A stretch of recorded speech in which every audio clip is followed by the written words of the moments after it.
নমস্কার, কেমন আছেন সবাই? লক্ষ্মী রান্নাঘরে আপনাদের সবাইকে স্বাগত জানাই।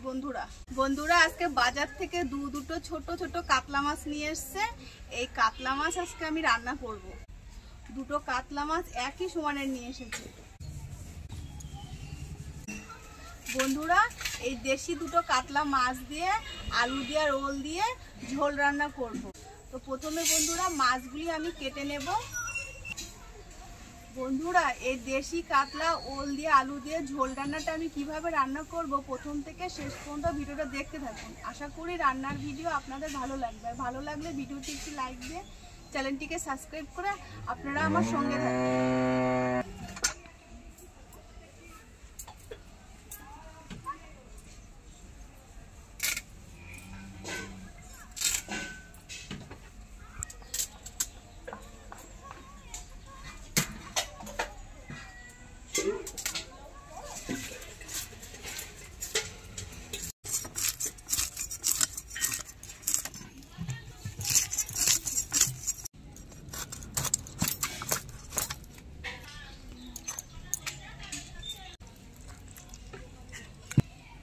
মাছটা একদম টাটকাই আছে, এবার দাগা করে নেব।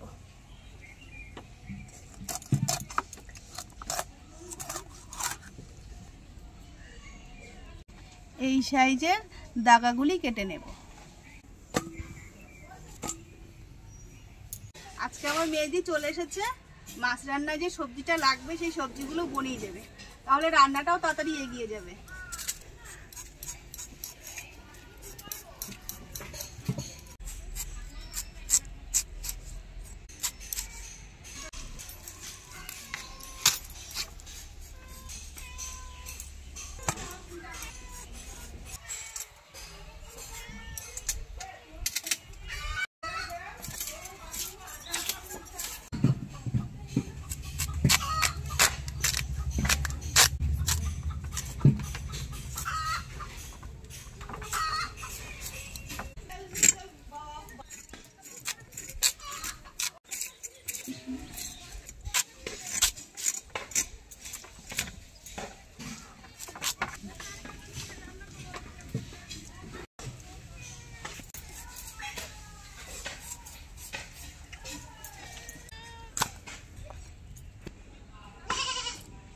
মাছগুলি কাটা হয়ে গেছে আর সবজিগুলো বানানো হয়ে গেছে। এবার ধুয়ে নেব।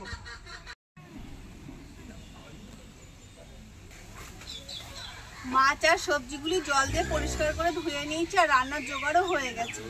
এবার মাছে লবণ হলুদ মাখিয়ে উনুনটা ধরিয়ে নিয়ে জিরে আর গোটা ধনে আমি খোলা কড়াই ভেজে নেব। মাছে দিয়ে দিচ্ছি লবণ আর দেবো হলুদ। মাছের সাথে লবণ হলুদগুলি ভালো করে মাখিয়ে নেব। কড়া গরম হয়ে গেছে, দিয়ে দিচ্ছি গোটা ধনে পরিমাণ মতো, দিয়ে দিচ্ছি গোটা জিরে পরিমাণ মতো। এবার নাড়িয়ে চাড়িয়ে ভেজে নেব। গোটা মশলাগুলি ভাজা হয়ে গেছে, এবার নামিয়ে নেব। কড়াইতে তেল দিয়ে তেলটা গরম হয়ে গেলে মাছগুলি ভেজে নেব।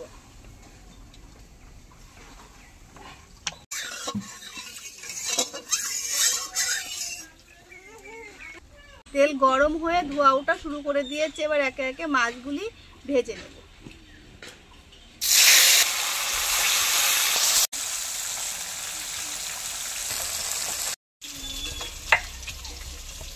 মাছগুলো ভাজা হতে থাকুক, এদিকে আমি কিছু মশলা শিলপাটায় বেটে নেব।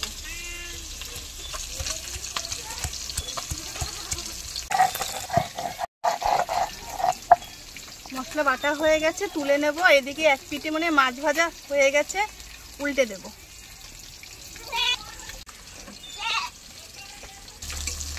মাছের এক পিঠ ভাজা হয়ে গেছে, এবার এক পিঠ উল্টে দিয়ে অপর পিঠটা ভেজে নেব।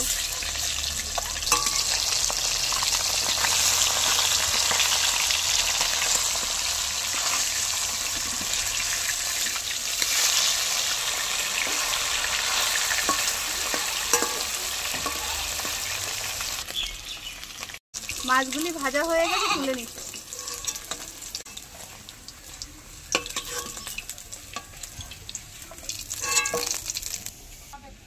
আর যে মাছগুলি আছে একইভাবে তেলে ভেজে নেব। মাছগুলি সব ভাজা হয়ে গেছে, তুলে নিচ্ছি।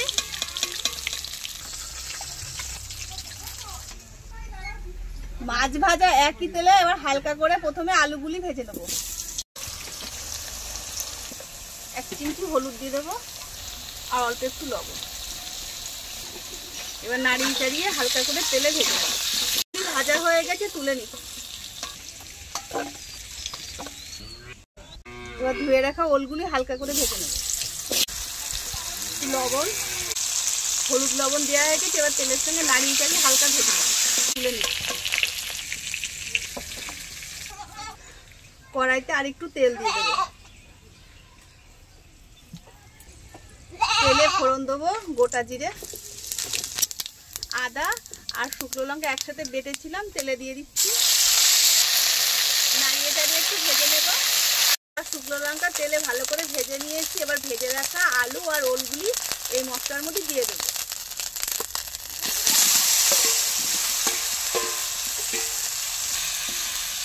পরিমাণ মতো লবণ। এবার ভালো করে নাড়িয়ে চাড়িয়ে তেলের সঙ্গে কষিয়ে নেব।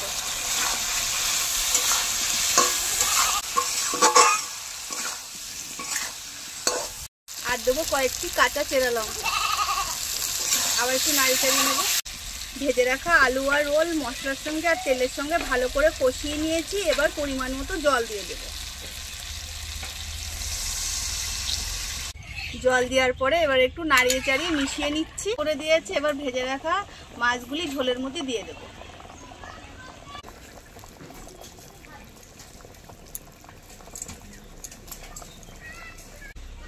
মাছগুলি ঝোলের মধ্যে দেওয়া হয়েছে, একটু নাড়িয়ে চাড়িয়ে নেব। মাছগুলি ঝোলে দেওয়া হয়ে গেছে, উনুনে জাল হচ্ছে। আর এদিকে যে ভাজা মশলাটা ভেজে রেখেছিলাম শিলপাটায় বেটে নেব। একটু জল দিয়ে দেব।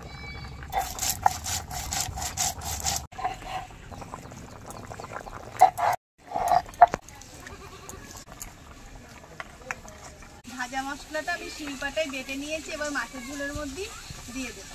দিয়ে দিচ্ছি। এবার নাড়িয়ে চাড়িয়ে মশলা মাছের ঝোলের সাথে মিশিয়ে নেব। রান্নাটা হয়ে গেছে, এবার আমি নামিয়ে নেব। আর দেখুন বন্ধুরা কি সুন্দর ওলগুলো গলে গেছে, আলুটাও খুব সুন্দর গলে গেছে, মাছের ঝোলে সব কিছু ভালো মজে গেছে। এবার আমি উনুন থেকে মাছের ঝোল নামিয়ে নেব। মাছের ঝোল এবার নামিয়ে নিচ্ছি।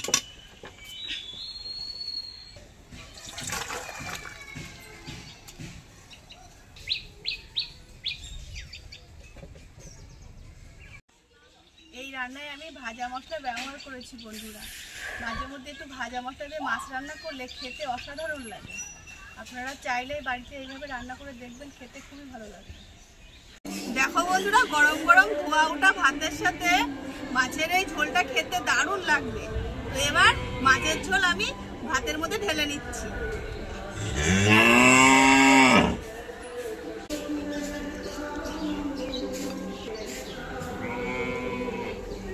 ওলটা খুব সুন্দর গলে গেছে, আলুটাও গলে গেছে।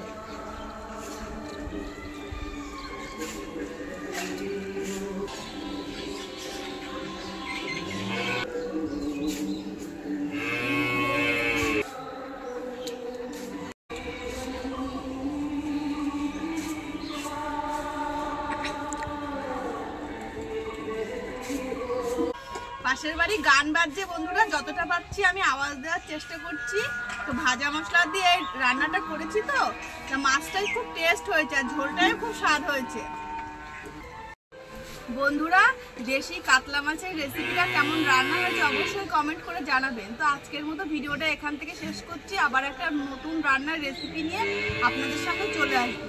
এতক্ষণ আমার সঙ্গে থাকার জন্য আপনাদের অসংখ্য ধন্যবাদ। সুস্থ থাকবেন, ভালো থাকবেন।